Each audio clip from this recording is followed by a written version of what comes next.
Hello everyone, welcome to my channel Back to Concepts. Today we will discuss about types of force. In the previous video we discussed about what is force. Now what types of force we have? We have basically two types of force. First is the balanced force and second one is the unbalanced force. Now what is the balanced force? If the resultant of all the forces acting on a body is zero, the forces are called balanced force. We know that in the previous video we discussed force is a vector quantity. If two opposite vectors add, it will become zero. So let's understand with the help of example. There is a heavy box which does not move. Why it is not move? We are forced to push this box, but box don't move. So why? जब हम यहाँ से force लगाएंगे उसके equal and opposite force लगेगी force of friction की, जो कि ये सरफेस प्रोड्यूस करेगा. सपोज हमने 5 न्यूटन की फोर्स लगाई इस डायरेक्शन में और 5 न्यूटन की फोर्स आपके पास प्रोड्यूस हुई due to force of friction. जब दो फोर्सेस ऐड होंगी +5 Newton and -5 Newton, the resultant will become 0. Okay, सो ये तो बात हुई कि आपके पास लेफ्ट राइट से कौन सी फोर्स लग रही है. एक फोर्स और लग रही है जो कि toward the centre of the earth है. वो फोर्स है force of gravity and force of gravity equal होगी weight of the body. And what is the weight of the body is equal to mg. Suppose mass is 5 kg.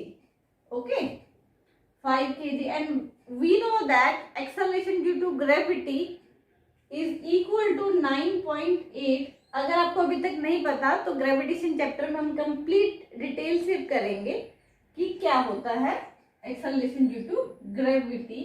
So the answer becomes 49 Newton. Okay, so 49 Newton की force downward लग रही है. उसी को balance out करने के लिए एक फोर्स ऑफ रिएक्शन प्रोड्यूस करेगा जो कि आपके पास ये सरफेस करेगा. जितना एक्शन होगा 49 न्यूटन का उतना ही रिएक्शन होगा. ओके, सो यहाँ से हमने क्या समझा कि यहाँ पे आपके पास +5 की फोर्स लग रही है.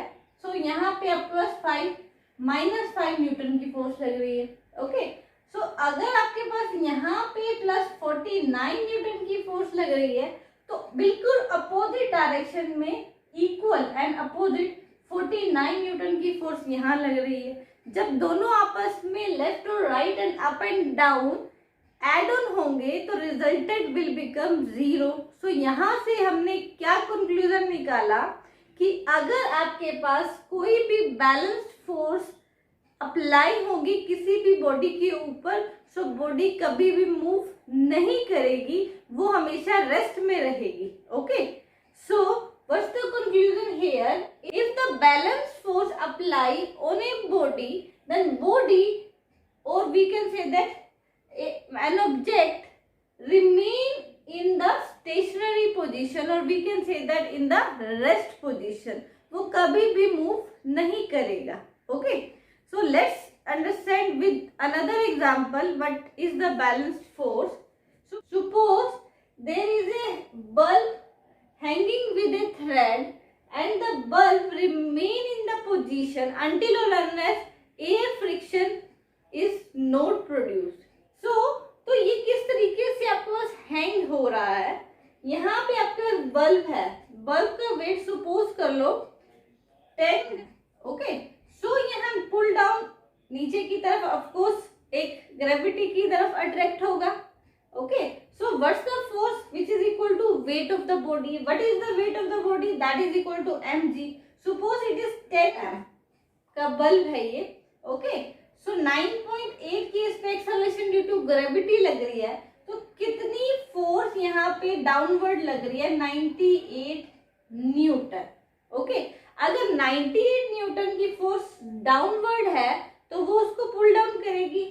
So equal and opposite force produce करेगा ये thread that is known as the tension of the thread. Again, this is the negative 98 Newton force and thread में जो प्रोड्यूस होगी वो होगी plus 98 Newton force.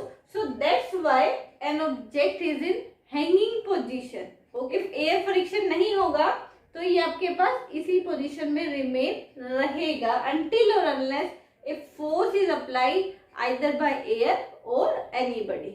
Okay, the second conclusion is when a balanced force is applied on a body, if a body is in motion, it will continue to be in the motion. Body in uniform motion continue to be remain in uniform motion if a balanced force applied on the body. So let's take an example. It is a floating log. Okay, wooden log which is floating continuously. Now what's the weight? It downward direction में wait of the log होगा, upward direction में क्या होगा? Reaction of the water. Okay, same equal and opposite force up and down होगी. अब ये log जो है वो मूव कर रहा है, तो जितनी फोर्स ये लॉग फॉरवर्ड डायरेक्शन में लगा रहा है उतनी फोर्स वाटर बैकवर्ड डायरेक्शन में लगा रहा है. So it is also a balanced force but in uniform motion. If one wooden log is added to this log, is it float? Not. It will sink because it is a balanced force in which log is moving in the uniform motion. But if some weight is placed on this log, it will become heavy and reaction is less than the weight of the log and the log continue to be sink. Okay. The next example is a tug of war. We have seen in our childhood there is a rope.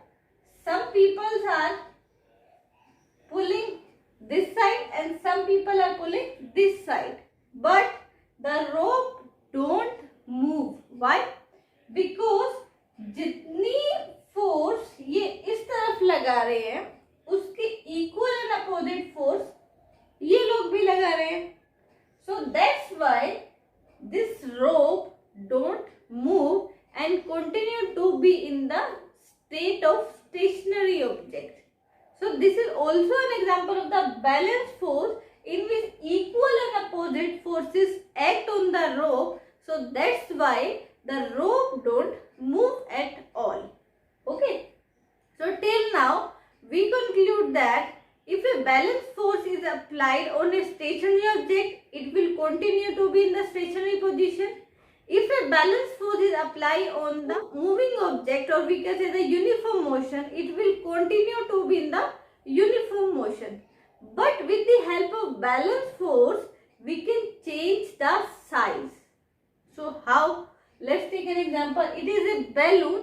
When we squeeze the balloon, equal and opposite force we applied with the both hands on the balloon squeeze and its shape is changed, but it's remain in the stationary position. So with the help of the balance force, its shape can be changed, but state of motion either in rest or uniform motion will continue to be in the rest or the uniform motion. Now let's discuss the another type that is known as the unbalanced forces. If the resultant of all the forces on a body is not zero, then the forces are called the unbalanced forces. Let's take an example. It is a toy car which move on the ground. Here is also four types of forces are applied. The first type of force is force of gravity, and this is the force of reaction exerted by the ground, which is here also equal and opposite. Okay, so toy car ऊपर या नीचे move नहीं करेगी, वो एक surface पे चलेगी. In this direction we are pushing the toy car, and in this direction force of reaction are done by the ground. So force of push is greater than the force of friction. Suppose there are 5 Newton force of friction and this force of friction must be greater than 5 Newton. It can be 6 Newton or maybe greater than the 5 Newton. Okay. So force of friction must be less than the force of push. If ये condition अगर follow हो गई तो toy car जो है वो move कर जाएगी. हमने एक बैलेंस फॉर्म में एग्जांपल लिया था यहाँ पे एक बॉक्स का. ओके. सो बॉक्स में भी अगर हमारे पास फोर्स ऑफ फ्रिक्शन अगर लेस रह जाता और फोर्स ऑफ पुश अगर हम 2-4 लोग और मिलकर उसको पुश करते तो क्या होता, बॉक्स जो है वो मूव कर जाता. तो यहाँ पर force of push must be greater than the force of friction. So अगर हमने यहाँ पर टॉय कार को पुश किया और हमने छोड़ दिया, अब जब हमने पुश किया तो force of push is greater than the force of friction. After some time the speed of the car will become slower and after some time the car will stop. So how this will happen? At that time when we push, the force of push is greater than the force of friction. एक time ऐसा आएगा जब force of push is equal to force of friction होगा और उसके further एक time ऐसा आएगा जब force of friction की वैल्यू ज्यादा हो जाएगी फोर्स ऑफ पुश से. सो इस टाइम पे क्या होगा, गाड़ी रुक जाएगी क्योंकि अपोजिंग फोर्स हमारे पास ग्रेटर हो जाएगी कंपेयर टू जो हमने यहाँ पर पुश किया था. सो यहाँ से हमने क्या कंक्लूजन निकाला, N unbalanced force can produce a motion in the body. हमने टॉय कार को पुश किया और प्रोड्यूस हो गया उसके अंदर मोशन.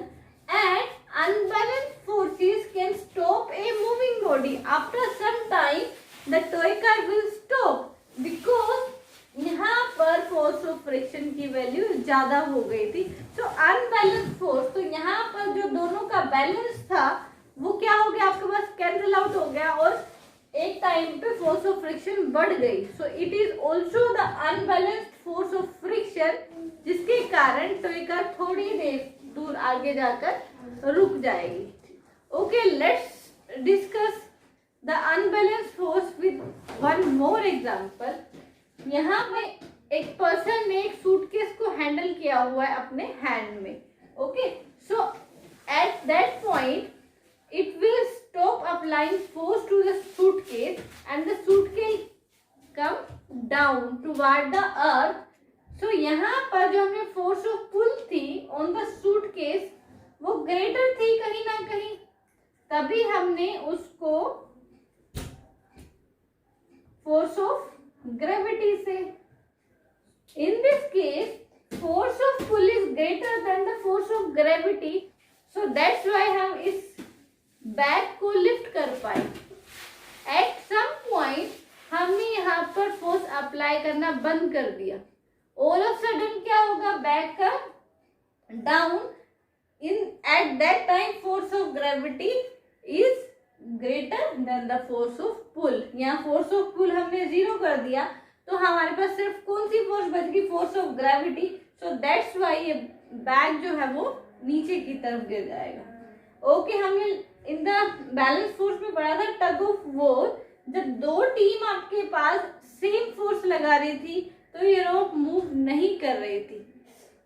अगर इनमें से किसी एक टीम ने फोर्स लगाना बंद कर दिया तो अपोजिट टीम क्या होगी, वो आपके पास गिर जाएगी. क्यों गिर जाएगी, क्योंकि आपके पास एक फोर्स जो उसको बैलेंस कर रही थी वो तो हट गई, तो एक ही तरफ की फोर्स रह गई जिसके कारण वो लोग एक टीम गिर जाएगी. ओके, सो यहाँ पर एक लेते साइक्लिस्ट का एग्जांपल. एक साइक्लिस्ट पैडलिंग कर रहा है और साइकिल जो है वो मूव करती जा रही है. मींस यहाँ पर मूव क्यों कर रही है, क्योंकि force of this person is greater than the force of friction. So whenever the force of cyclist is greater than force of friction, तो साइक्लिस्ट आपके पास मूव करता रहेगा. After some time cyclist stop pedalling and एक time ऐसा आएगा जब force of friction greater हो जाएगा एंड फोर्स ऑफ साइक्लिस्ट यहाँ पे 0 हो गया. Because of the force of friction cycle will stop after some time. So अगर यहाँ पर फोर्स ऑफ फ्रिक्शन को हम नेग्लेक्ट कर दें, तो एक बॉल अगर हमने यहाँ पर फोर्स लगाकर, सपोज यहाँ पर अगर हमने बॉल को फोर्स लगा के किक किया और हमने उसको लीव कर दिया, हमें पता है after some time force of friction के कारण वो स्टॉप हो जाएगी. तो यहाँ पे फोर्स ऑफ फ्रिक्शन ना हो और एयर रेजिस्टेंस भी ना हो, तो ये बॉल जो है वो मूव करेगी for ever. So this is all about the balance force and the unbalanced force. If you have any doubt, write in the comment box and please send your feedback in the comment box. If you like the video, please hit the like button, subscribe my channel and press the bell icon so that you will get the notification time to time. Thank you.